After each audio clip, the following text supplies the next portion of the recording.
sekilas tentang Nagari Sulit Air.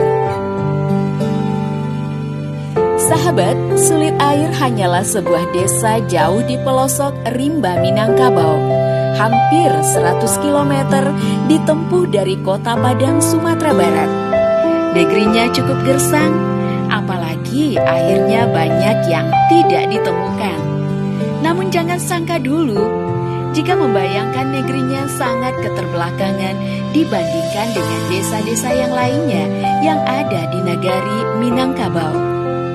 Jauh desanya, namun dalam hal merangkul warganya pulang basamo, banyak belajar desa-desa lainnya di ranah Minang ke Nagari ini. Nah sobat, sulit air, memang airnya sulit, meskipun begitu orang-orangnya di rantau sangat solid. Sulit air, luasnya hampir 80 km persegi dan desa ini berada di utara kota Solo. Tidak usah khawatir, jalan masuknya ada dari 3 penjuru mata angin. Pertama dari utara arah kota Bukit Tinggi, bisa melewati jembatan Ombilin.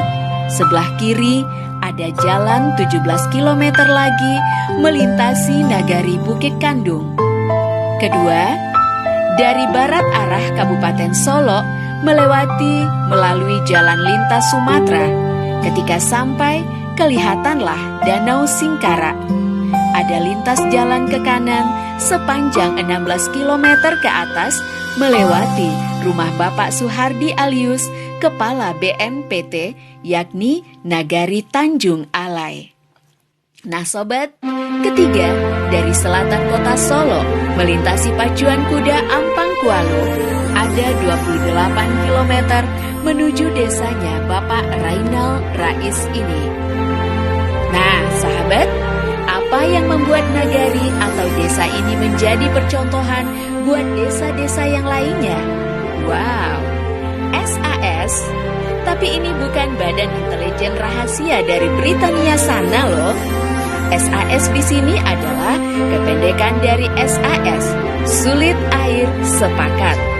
Sebuah perkumpulan raya untuk seluruh masyarakat desa Sulit Air di perantauan, disatukan oleh paguyuban SAS ini. Sekilas tentang SAS, berdiri pada tahun 1970 di Villa Keluarga Zainal Abidin Ahmad, merupakan salah satu wakil ketua parlementer RI pada tahun 1950-an. Nah sobat, pada awalnya SAS lebih berorientasi untuk mengumpulkan masyarakat perantauannya yang bertebaran saat ini hampir 90 cabang SAS di seluruh Indonesia dan berada di 2 benua Asia dan Australia. Selain itu, SAS berkolaborasi bersama para perantau-perantau sukses plus dermawan untuk sebagian hartanya dibangun ke kampung halaman Sulit Air. Nah, sekarang SAS menjadi bagian tidak terpisahkan bersama Nagari Sulit Air. Dan jika menyebut SAS, berarti dia adalah orang Sulit Air, termasuk salah satu tokoh nasional kelahiran Sukadana, Kalimantan Barat, Bapak Oso atau Osman Sabta Odang, adalah keturunan dari Nagari Sulit Air. Sahabat, pusat desa atau orang awak menyebut Nagari berlokasi di Balai Lamo, Jorong Koto Gadang, berjarak 7 km dari pesantren Gontor 11. Desanya kecil, punya hari jadi. Nggak salah tuh. Nah, biasanya kota-kota besar minimal kabupaten meriwayatkan hari ulang tahunnya. Ini hanya sebuah desa atau kelurahan yang memiliki 13 RT berpenduduk 7.000 jiwa. Namun, berusaha untuk mengulang, mengingat kembali masa lalu negerinya menjadi sebuah pelajaran untuk anak cucu di kemudian hari. Dari manakah hajasa atau hari jadi Nagari Sulit Air ini berpatokan? Tentu ini menjadi sebuah pertanyaan.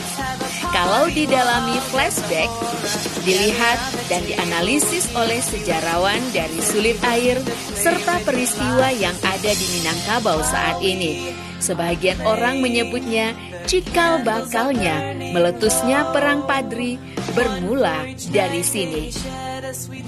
Di mana waktu itu tahun 1820-an, peralihan kekuasaan jajahan terhadap pribumi Minangkabau dilakukan oleh tentara Inggris Raya menyerahkan kedaulatannya kepada Belanda.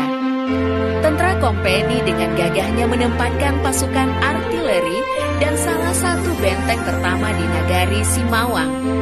Kenapa Sulit Air berjarak 20 km ikut diserang?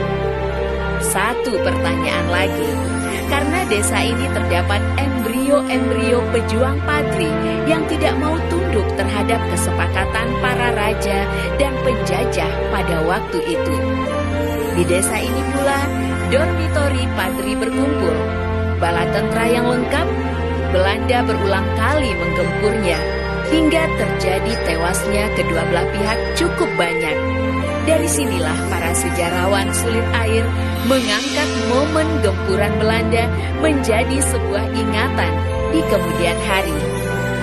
Ketuk palu hari jadi desa SAS ini sudah dilakukan 2 tahun yang lalu pada Mukernas SAS di Sulit Air, yakni tahun 2015. Dan ini adalah peringatan kedua setelah yang pertama pada tahun 2016 silam. Hari jadi ke-196 ini seyogianya menjadikan negeri ini tetap bersatu dan menjadi sebuah pijakan meraih kemakmuran di masa yang akan datang. Hari jadi kali ini banyak diwarnai berbagai kegiatan seperti perlombaan hafiz Al-Quran, lomba futsal, lomba senam antar jorong. Selain peringatan yang akan jatuh sebentar, juga diisi dalam bentuk event besar, yakni Tour de Sulit Air. 10 km pelaksananya oleh majalah Bandara. Nah, sobat, wahana berolahraga melintasi alam nagari ini, plus mendapatkan door prize dan berbagai hadiah lainnya, senilai total 100 juta rupiah. Eventnya akan dilaksanakan pada hari Minggu tanggal 30 April 2017. Silahkan mendaftar atau langsung ke Sulit Air ke Sekretariat Kantor Wali Nagari Balai Lampung. Sahabat, ada pameo slogan yang menjadi renungan untuk negeri ini. Bersatu kita maju, bercerai kita malu. Jika masih buta tentang desanya, silahkan Anda mampir ke Sulit Air.